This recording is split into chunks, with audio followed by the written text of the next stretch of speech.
This is an MJA Inc. Investigations warning. This MJA podcast is rated E for explicit. Some details of a case and language used on this podcast might be upsetting to some of our listeners. Listeners' discretion is advised. And for those who are still with us, kick back and enjoy the show.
When there is an ending, there was a beginning. Every victim has a picture to paint. Every true crime has its time and place. Please join our MJ podcast, the series Deep into the Woods, Missing Persons, Unsolved Crimes, and the Doe's.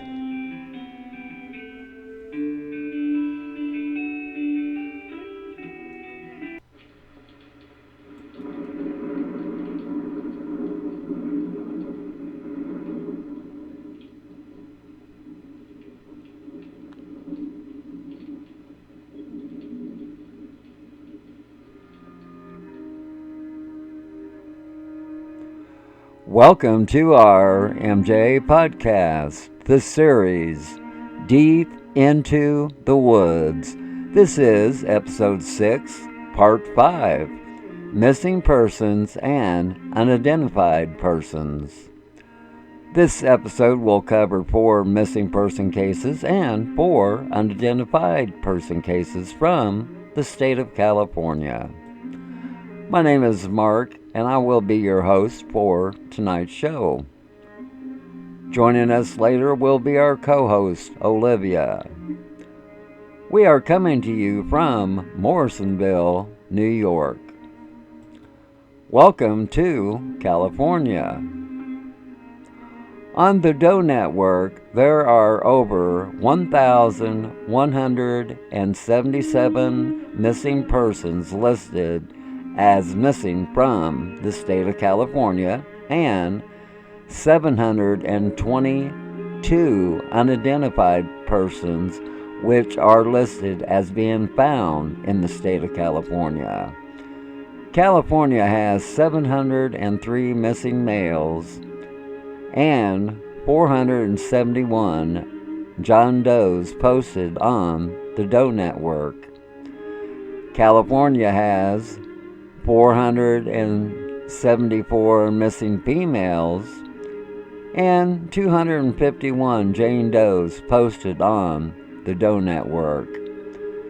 The missing male dates from July 18th, 1955 to March 15th, 2020.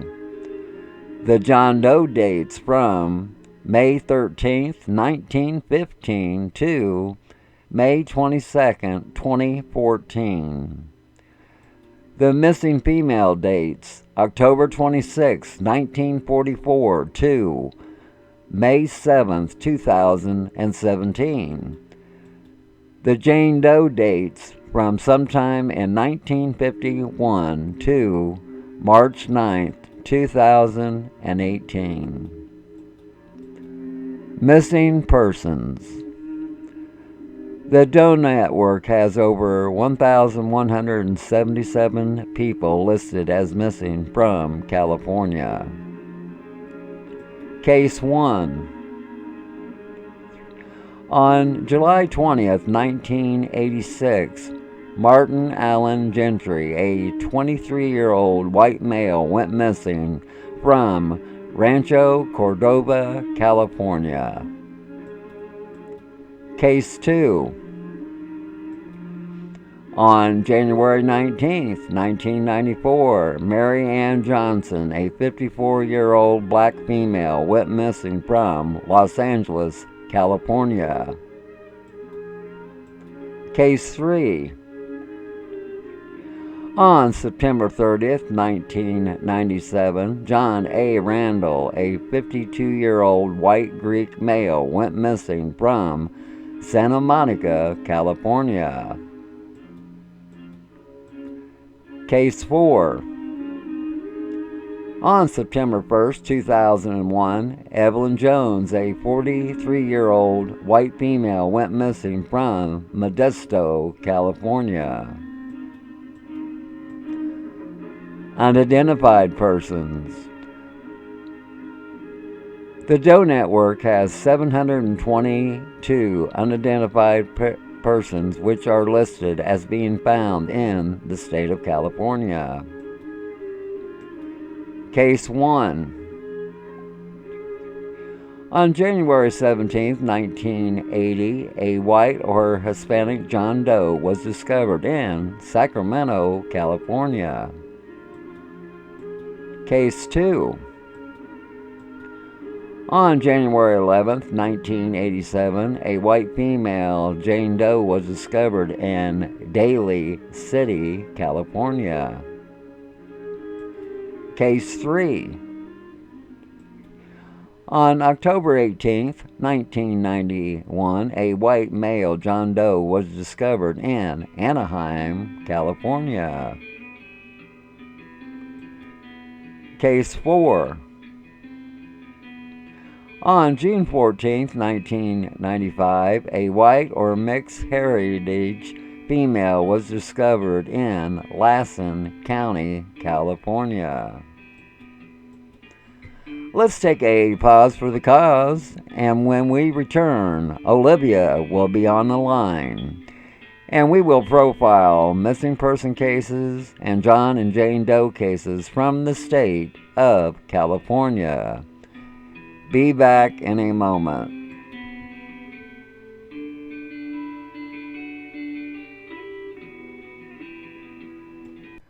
Welcome back to our MJA podcast, the series Deep into the Woods. This is episode 6, part 5, Missing Persons and Unidentified Persons.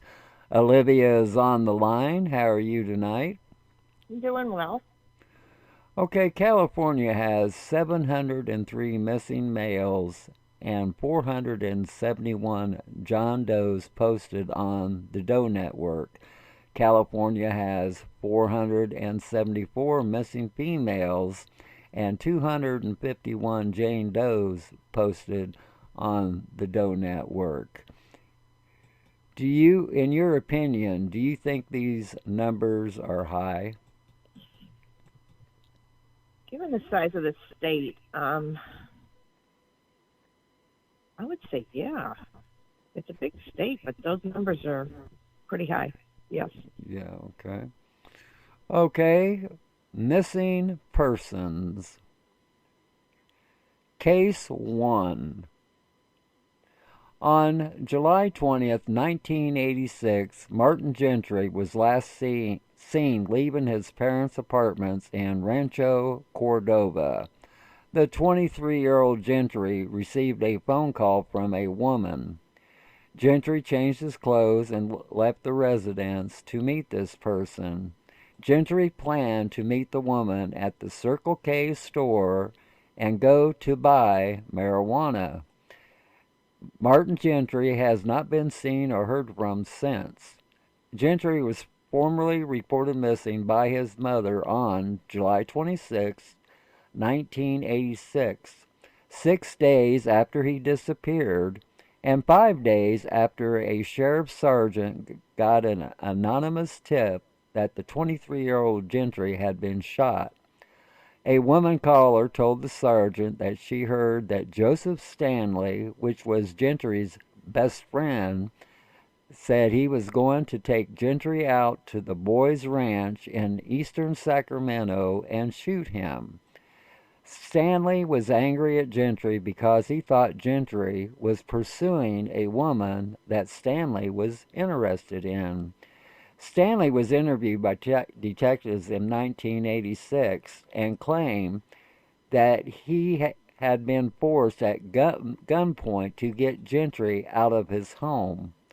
Stanley went on to say that he witnessed Gentry being killed by an unknown gunman somewhere off a Prairie City Road in Folsom, California.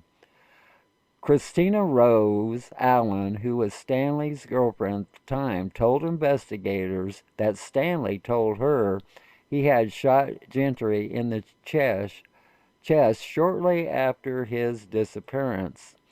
Allen was 17 years old at the time of Gentry's alleged murder. Christina Allen had initially lied to authorities and claimed she knew nothing about the Gentry's case. Allen said she did this because she was afraid of Stanley and was still in love with him. Also because Allen was afraid she would also be charged in the Gentry's case.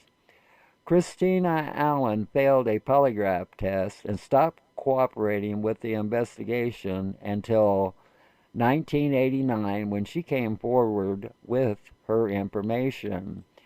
In 1989, Joseph A. Stanley, who was Martin's best friend, was charged with the murder of the 23-year-old Martin Gentry. In 1990, Joseph Stanley went on trial twice for Gentry's murder. Both times, the jury could not reach a verdict and the judge declared a mistrial. After the second trial, authorities elected not to prosecute Stanley again. Gentry's remains have never been found. Case 2. On January 19th, 1994, 54-year-old Mary Ann Johnson was last seen leaving work at Robinson's May department store. Johnson told co-workers she was going to meet her estranged husband, Andrew Johnson, the following day. 54-year-old Mary Johnson has never been seen or heard from again. Andrew Johnson later told investigators that although he had spoken to Mary on the day of her disappearance, they had not talked about meeting the next day. The couple had separated in 1993, but they had not filed for divorce. They were in the process of talking about getting back together. January 26, 1994, Mary Johnson's black 1988 Chevrolet Corvette was found in the parking lot of Louisiana West, a restaurant in Van Nuys, California, which she and her husband owned. The restaurant had recently gone out of business and was locked, but her car keys were found inside the restaurant. A few days before Christmas in 1993, 3 men threatened the 54-year-old Mary Johnson. They told Johnson someone had paid them $800 to break her legs, but they didn't harm her and instead merely warned her that someone wanted to hurt her. They wouldn't identify the person who hired them or their motive for wishing Mary harm. Foul play is suspected in her case, which remains unsolved. Case 3. On September 30th, 1997, 52-year-old John Randall was reported missing, but witnesses claim Randall was last seen in Carson City, Nevada in October of 1997.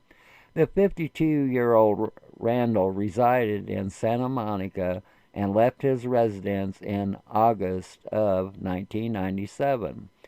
Randall left behind his cat and other personal belongings. Randall wired $50,000 to his mother in Greece. Randall called his brother in Greece on September 30th, 1997 to advise him that he was possibly going to Asia and would contact him once he was relocated. In Carson City, Nevada, the 52-year-old Randall sold his car to a car dealership and cashed the check at a local bank. John Randall had a backpack and a suitcase with him and was last seen on foot. Randall has been difficult to find because he was elusive while he lived in Santa Monica using only P.O. boxes. There has been no activity on his driving record, bank accounts, or credit cards. Case 4. September 1st, 2001, 43-year-old Evelyn Jones was last heard from by her family. Jones wasn't reported missing until December 5th, 2002, after she did not show up for her daughter's high school graduation. At that time, it had been over a year since her family had last seen her. Records indicate that Jones lived in the airport area of Modesto, California, from an early part of 2002.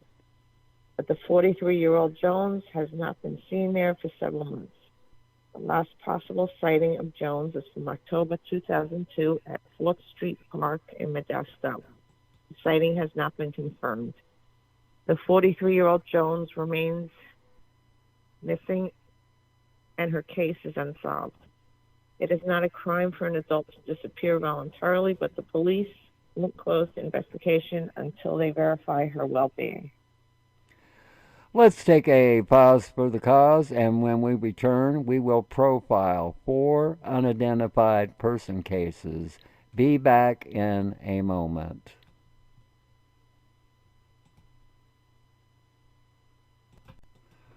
Welcome back to our MJ podcast, the series Deep into the Woods. This is episode 6, part 5, Missing Persons and Unidentified Persons. Unidentified Persons. Case 1. On January 17, 1980, John Doe was discovered in Sacramento, California. Estimated date of death, minutes before being discovered. State of his remains was a recognizable face. Cause of death was homicide by a gunshot wound to the head. John Doe was a white or Hispanic male with estimated age of 18 to 25 years old.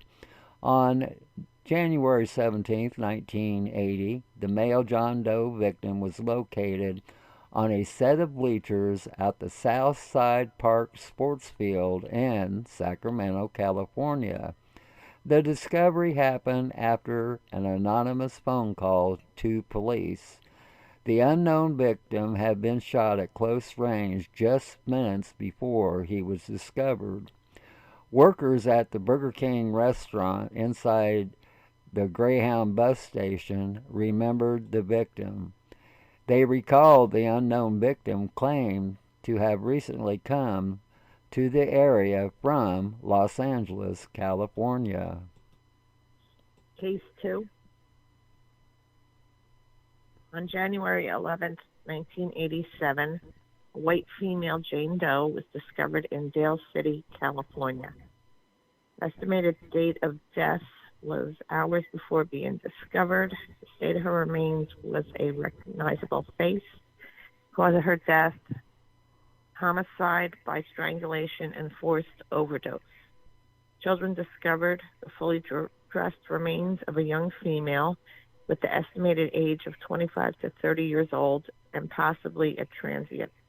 The unknown female victim was found in the bushes in front of 198 Bruno Street in Dale City, California. The unknown female had been apparently forced to take an overdose of prescription drugs and then strangled. The autopsy identified the prescription drugs that were antidepressants often used to relieve agitated psychotic symptoms. There was no evidence that Jane Doe was a habitual drug user. There was no evidence of sexual assault. Jane Doe did not have identification or a house key on her. Earlier, Jane Doe was seen buying a pack of cigarettes at Burns Diner on Mission Street in Dale City, California. Some people across the street were having a garage sale, and they saw her fighting with a male but did not intervene.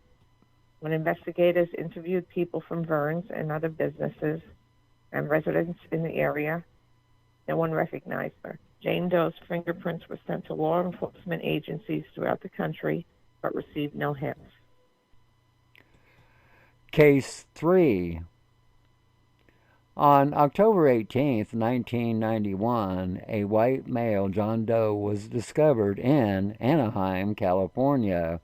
Estimated date of death, 36 hours before being discovered. State of remains was a recognizable face. Cause of death was natural.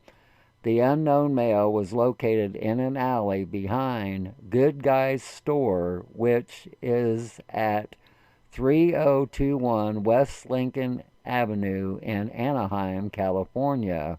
It was known that John Doe apparently slept at this location very often. Reports claim that the unknown male led a transient lifestyle.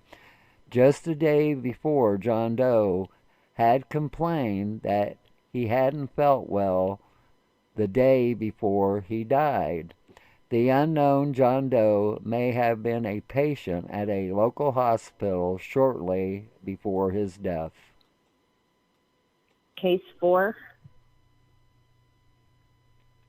On June 14, 1995, a white or mixed heritage female was discovered in Lassen County, California. Estimated date of death was 1 year before being discovered. State of her remains were not recognizable, partial skeletal parts only, and the cause of her death is unknown. June 14, 1995, the partial skeletal remains of a female were discovered. Jane Doe has an estimated age of 18 to 50 years old, but more than likely it's closer to being 35 to 45 years old. Including a skull and small limb bones were discovered south of Poison Lake area in Lassen County, California. The remains were located 1.5 miles south of Highway 44 at a logging site. One or more limbs and one or more hands were not recovered. Okay, do you realize that a lot of the John and Jane Doe's listed has no type of sketch or clay bust? I thought they usually did busts automatically, or they tried to sketch to get a composite of what the person would have looked like. Yeah, well, there's thousands of them. If you go on the Doe Network, there's no photo available. And do you think this might hinder their ID because the public has nothing to look at? Most definitely, yes. Don't they have family members that they could get like a picture from? I'm trying to do like a composite sketch of what they would look like now. Well, Don't they usually do that? That's if they're identified. These haven't been identified. That's true. They're not identified. That's true. That's true. My mistake. Okay. And do you think it should be a law that every John and Jane Doe should have some type of composite sketch or a clay bust done?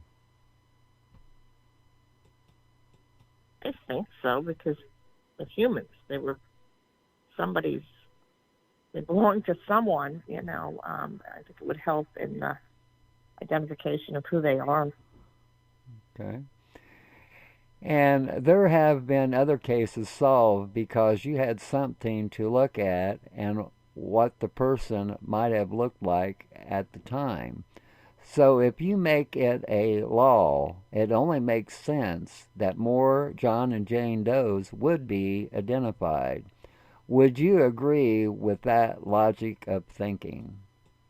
Yes, I would. I would, definitely. Olivia, is there anything you would like to add concerning these California cases? There's, I don't know, it's just, they're strange cases. Somebody had to see something, that's all I have to say, as we say with other cases, but I don't know, there's just an awful lot of this going on in that state, and, hopefully it'll be identified soon. Or somehow, go ahead. Well, see, that's what got me on some of the cases. They said they found them some minutes after they were discovered, and that's what gets. Then they're identifiable, correct? Well, see, what gets me is they have no suspect, and see, when you discover somebody minutes after their death, it seems like they would have seen somebody leaving the area or. Yes. Exactly. Yeah. Somebody, Yeah. And but it's California. I shouldn't say that. Because they're not too good in the Northeast either. I want to thank our viewers and listeners for tuning in, for y'all have been so kind. A special thanks for Olivia for being on the show tonight. Always remember, folks, if you ever get bored with nothing to do, well, take a walk deep into the woods. You might be surprised at what you might find. It's only fitting to say, we hope and pray you gain what you seek. That's the end of our MJ podcast. This has been episode 6, part 5, Missing Persons and Unidentified Persons. And we say to all of you, good night from Morrisonville, New York.